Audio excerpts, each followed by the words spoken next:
Welcome to 7 news Telugu. Prakasam barrage లో బోట్ల తొలగింపు పనులను రాష్ట్ర జలవనరుల శాఖ మంత్రి నిమ్మల రామానాయుడు పరిశీలించారు.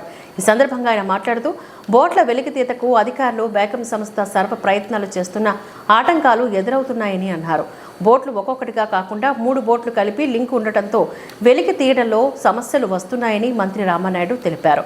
40 టన్నులు ఉన్న ఒక్కొక్క బోటును 3 బోట్లుగా కలిపి 120 టన్నుల కెపాసిటీకి పెంచి ప్రకాశం బ్యారేజ్కి పంపడం దుర్మార్గమని అన్నారు. బోట్లు కౌంటర్ వెయిట్ను కాకుండా కట్టడాలకు తాకి ఉంటే 3 జిల్లాల బంగాళాఖాతంలో కలిసిపోయేవని తెలిపారు. బ్యారేజీ ప్రజల భద్రతా దృష్ట్యా బోట్లను అండర్ వాటర్ కట్టింగ్ చేయడానికి విశాఖ నుంచి ప్రత్యేక టీంలు వస్తున్నాయని మంత్రి రామానాయుడు తెలియజేశారు.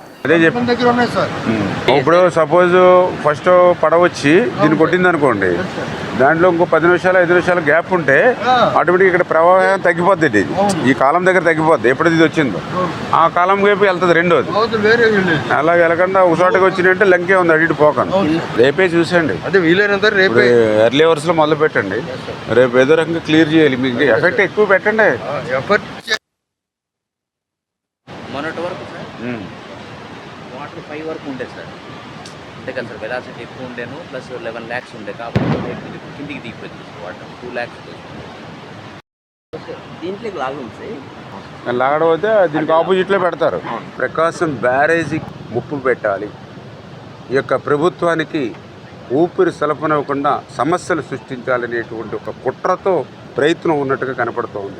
పడవలు ఢీకొట్టి దెబ్బతిన్నటువంటి కౌంటర్ వెయిట్స్ ఏవైతే 3 కౌంటర్ వెయిట్లు ఉన్నాయో చాలా సమర్థవంతంగా, ఎందుకంటే 15-18 రోజులు సమయం పట్టేటువంటి ఆ కౌంటర్ వెయిట్స్ని కేవలం 5 రోజుల్లోనే మరి మా ఇంజనీర్లు అదేవిధంగా కన్నం నాయుడు గారు వీళ్ళంతా ఒక టీమ్గా వర్క్ చేసి ఆ 17 టన్నులు కూడా కాంక్రీట్ దిమ్ముతూ ఉంటే అట్లా డిలే అవుతుందని వాళ్ళ టెక్నాలజీని ఐరన్ను కూడా ఉపయోగించి సేమ్ అదే వెయిట్ని క్లియర్ చేసి వితిన్ 5 డేస్లో అమర్చేశారు.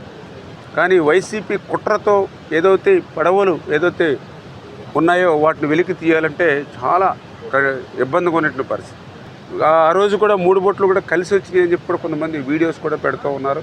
అంటే ఇది ఉద్దేశపూర్వకంగానే కుట్రపూరితంగానే, ఎందుకంటే ఒక 40 టన్నులు ఒక పడవని 3 పడవలకు మిక్స్ చేసి 120 టన్నుల వెయిట్ని ఒకేసారి ప్రకాశం బ్యారేజ్ మీదకి, అది కూడా పీక్ స్టేజ్లో 11,40,000 క్యూసిక్లు నీరు వచ్చేటువంటి సమయంలో పంపించారని అంటే నిజంగా ఎంత కుట్ర, మాకు కూడా ఎంత బాధ ఆవేదన, ఒక రైతు బిడ్డగా కూడా. ఎందుకంటే ఇవాళ చుక్క నీరు లేక అలమటించేటువంటి ప్రాంతాలను మనం చూసాం. కనీసం గుక్కడి నీళ్లు లేక అలమటించేటువంటి ప్రజలను చూసాం. అటువంటి దాహార్తిని అన్నదాతల్ని ఆదుకునేటువంటి ప్రకాశం బ్యారేజీ లాంటి దాని మీద కూడా ఇట్లాంటి కుట్రలు పొందితే అంటే ఇంకా తమకు అధికారం లేదు కాబట్టి ఆ ప్రజల మీద కక్ష సాధించాలి, మాకు ఒక్క సీటు కూడా ఇవ్వని జిల్లాలు కాబట్టి ఆ జిల్లాలే తుడిచిపెట్టుకోపోవాలనేటువంటి ఆలోచనతో మరి ఈరోజు ప్రతిపక్షం ఉందా అనేటువంటి బాధ ఆవేదన ఈవేళ కనిపిస్తున్నటువంటి పరిస్థితి. అటువంటి కక్ష ఏదైనా ఉంటే పార్టీ పరంగా మా మీద చూపినా పర్వాలేదు, కానీ ప్రజల మీద చూపించేటువంటి విధంగా ఇలా 100 సంవత్సరాలు ప్రజలకి సేవలు అందించేటువంటి బ్యారేజీల మీద చూపిస్తే ఈ రాష్ట్రం ఏమైపోతుంది, రేపు తెలుగు జాతికి ఏమైపోతుంది. 120 టన్నుల వెయిట్ను ఒకసారి పంపించిన దాని మీదే ఇంత పెద్ద ఎత్తున డ్యామేజ్ జరిగినట్టుగా కనిపిస్తున్నటువంటి పరిస్థితి.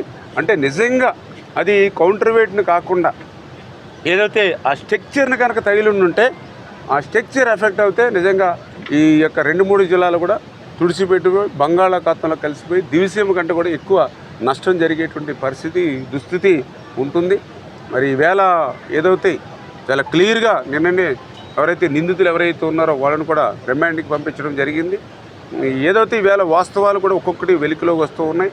చాలా క్లియర్గా ఎవరైతే రామ్మోహన్, మరి ఆయన తలసర రఘురాముకి మేనల్లుడు దగ్గర రిలేషన్ అని చెప్తూ ఉన్నారు. ఎవరైతే ఆయన ఉషాద్రి ఎవరైతే ఉన్నారో పక్క వైఎస్ఆర్సీపీ నాయకులు వాళ్ళందరూ కూడా గతంలో అక్రమంగా ఇసుకను ఉపయోగించేటటువంటి పడవలని చెప్పి స్థానికులు చెప్తున్నటువంటి పరిస్థితి.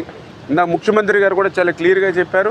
ఈవేళ ఎవరైతే నేరస్తులు ఎవరైతే ఉన్నారో రాజకీయ ముసుగులో వస్తూ ఉన్నారు ప్రజల దగ్గరికి, నేరస్తులుగానే చూస్తామని ఇందాక ముఖ్యమంత్రి గారు చెప్పారు. ఖచ్చితంగా రేపు తెలుగు రాష్ట్ర భవిష్యత్తు చూస్తా, ఏదైతే తెలుగు ప్రజల భవిష్యత్తు చూస్తా ఆ నేరస్తులుగానే శిక్షిస్తామనే విషయాన్ని కూడా తెలియజేసుకుంటూ